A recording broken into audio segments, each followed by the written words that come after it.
indirimbo ni ya Bruno Mars na Lady Gaga yitwa Die With A Smile. Njye nitwa Kai Proctor. Ati njyewe nakangutse mu nzozi zanjye, njye nawe tugomba gusezeranaho.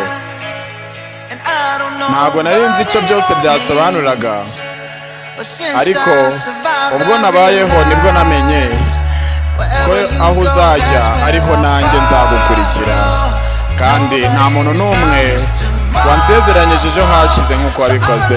Niyo mpamvu nzagukunda buri joro, reka bibiri joro yabaye isi iri kurangira, n'iyi si yaba iri kurangira, nshaka kuzaba ndi iruhande rwawe.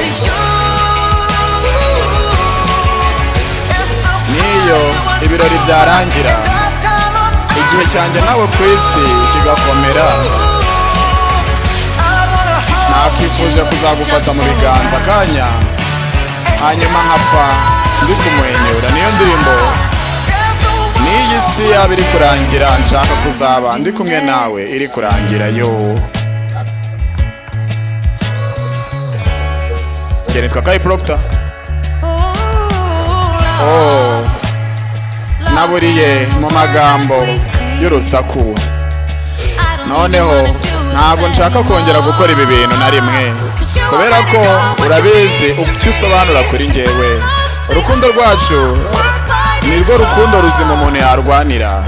Aho uzajya hose nzagukurikira, kubera ko nta muntu n'umwe wigeze unsezeranya ejo hazaza nkawe. Rero ndi mu rukundo, kandi ndagira ngo iri joro tubikore iri joro. N'iyi si yaba iri kurangira, nshaka kuzaba ndi iruhande rwawe. N'iyi ibirori byarangira, hanyuma igihe ku isi turimo kigakomera, nshaka kuzaba ngufashe ikiganza hasi akanya gato, ubundi nkapfa ndi guseka ndi kumwenyura. N'iyi si yaba iri kurangira, nshaka kuzaba ndi iruhande rwawe.